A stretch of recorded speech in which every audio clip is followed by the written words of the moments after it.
बहुत सारे लोग मुझसे ये क्वेश्चन ये पूछते हैं कि सर 2025 का होने वाला है तो इसका जो पेपर कब होगा। इसकी जो एनटीए ने नीट का एग्ज़ाम हो गया है, ठीक है। नीट का एग्ज़ाम होने के बाद क्या होता है, उसके बाद जो बच्चे नीट में अपीयर होते हैं, जो बच्चे नीट में अपीयर होंगे, राइट। अपीयर का मतलब ये होता है कि जो बच्चे नीट के एग्ज़ाम देंगे, ठीक है। ऐसा तो है नहीं कि जिन बच्चों ने नीट का एग्ज़ाम नहीं दिया है और वो एमनेस के अंदर उनकी एंट्री हो जाएगी, ऐसा बिल्कुल नहीं है।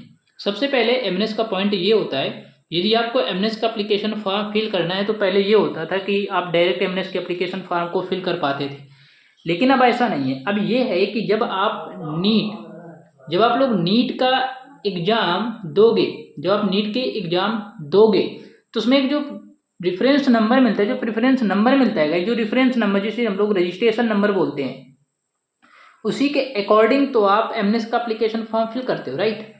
आ रही बात समझ में जो मैं क्या कहना चाहता हूँ। मैं ये कह रहा हूँ कि आप लोग पहले का क्या होता था कि आप डायरेक्ट जो अपनी एमनेस के एप्लीकेशन फॉर्म ओपन होते थे और एमनेस का एप्लीकेशन फॉर्म को रजिस्ट्रेशन कर लेते थे, लेकिन अब क्या हो रहा है, अब जब तक आप नीट का एप्लीकेशन फॉर्म नहीं फिल करोगे, नीट का एग्जाम नहीं दोगे, जब तक आप एमनेस के एप्लीकेशन फॉर्म को नहीं फिल कर पाओगे। अब तो ये होता है, तो बात ये कर लेते हैं गाइज कि जो नीट के, पहले आप नीट का पेपर दो, नीट के पेपर में अच्छे स्कोर करो या ना करो, इससे मैटर ये नहीं करता। मैटर ये करता है कि आपको नीट के एप्लीकेशन फॉर्म को फिल करना है और पेपर देकर आना है, ठीक है।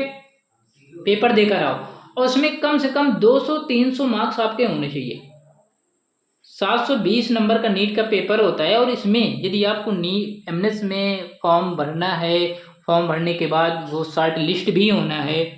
मैं सारे पॉइंट पर डिस्कस करूंगा जो हमारे पास ये पॉइंट है कि एमएनएस के एग्जाम 2025 का पेपर कब होगा और शॉर्ट लिस्ट की जो लिस्ट आती है, जो जिन बच्चों को शॉर्ट लिस्ट किया जाता है उनकी लिस्ट कब आएगी। एंड तीसरा पॉइंट ये कि नीट में अपीयर होना जरूरी है यहाँ, जो कि मैंने आपको बता दिया कि नीट में अपीयर होना बहुत जरूरी है, अदरवाइज आप लोग एमनेस का एप्लीकेशन फॉर्म को नहीं फिल कर पाओगे, राइट। तो ये क्वेश्चन आपका क्लियर हो गया होगा। एंड अगला जो क्वेश्चन है हमारा कि कितने मार्क्स होने चाहिए नीट में जिससे हम उस शॉर्ट लिस्ट में, शॉर्ट जो बच्चों की शॉर्ट लिस्ट, बच्चे जो शॉर्ट लिस्टेड किए जाते हैं उसमें कितने मार्क्स होने चाहिए नीट के अंदर। तो मैं आपको एक पॉइंट क्लियर कर दे रहा हूँ, नीट के अंदर कम से कम 200-300 नंबर होने चाहिए भाई, तब आप तो शॉर्ट लिस्टेड किए जाओगे, अदरवाइज नहीं शॉर्ट लिस्टेड किए जाओगे। कम से कम 720 में आपके 200 से ऊपर, 200 मिनिमम 200 तो होने चाहिए यार। यदि 150 है, 200 से कम है, एक नंबर भी कम है ना, तो भाई शॉर्ट लिस्ट आप नहीं किए जाओगे, ये मेरी बात एक नोट कर लेना आप। तो 200 से ऊपर होने चाहिए, 200 से ऊपर अच्छे मार्क्स गिने जाते हैं। तो 200 से 200 प्लस होने चाहिए मार्क्स, मेरे कहने का मतलब ये है।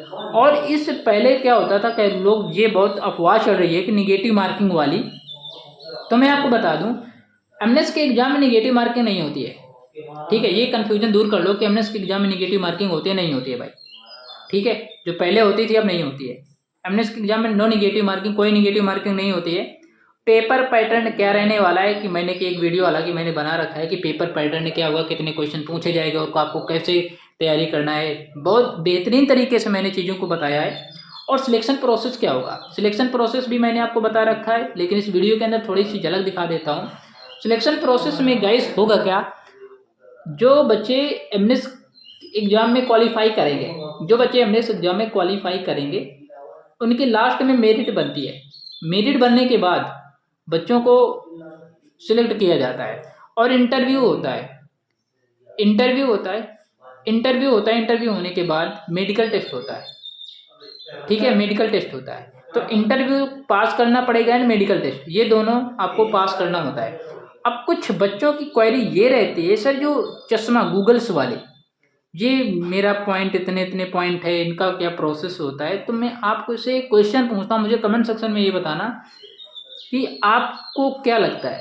और जो एमएनएस का जो एग्ज़ाम है वो वंश में एक बार, मतलब कि वंस ईयर, साल में एक बार आता है, साल में एक बार आता है, राइट। और मुझे कुछ सूत्रों से ये भी पता चला है कि जो एमएनएस का एग्ज़ाम एक साल में एक ही बार कंडक्ट करवाया जाता है, लेकिन अब ऐसा नहीं है, साल में 2 बार कंडक्ट करवाया जाएगा, मतलब कि 6 महीने में, 6 महीने में एक बार, राइट। तो गाइस चैनल पर नए हो यार तो इस वीडियो के लिए एक लाइक तो बनता है, आपका एक लाइक हमें बहुत मोटिवेट करता है और मैं चीज़ों को इस तरह से बताने की कोशिश करूंगा कि हालांकि हो क्या रहा है और कैसे आपको तैयारी करनी है। हालांकि मैंने वीडियो बना रखी है, चैनल पर नए हो तो यार पहले लाइक कर देना और चैनल फर्स्ट वीडियो चाहिए, जैसे कोई वीडियो अपलोड होते हैं तो आपके पास तुरंत नोटिफिकेशन आ जाए, तो इस वीडियो के लिए फटाफट चैनल को सब्सक्राइब करके बेल आइकन प्रेस कर लेना। और मैं आपको एक डिटेल के साथ में ये बता दूंगा, प्रीवियस ईयर के पेपर यदि आपको चाहिए, प्रीवियस ईयर के पेपर कैसे सॉल्व करना है, कौन कौन से क्वेश्चंस पूछे जाते हैं, किस चैप्टर से कितने क्वेश्चन पूछे जाएंगे। हालांकि मैंने एक डिटेल के साथ वीडियो बना रखी है, डिस्क्रिप्शन बॉक्स में इस वीडियो का लिंक मिल जाएगा। तो गाइस मिलते हैं अगली वीडियो के साथ, जब तक के लिए bye bye, take care guys.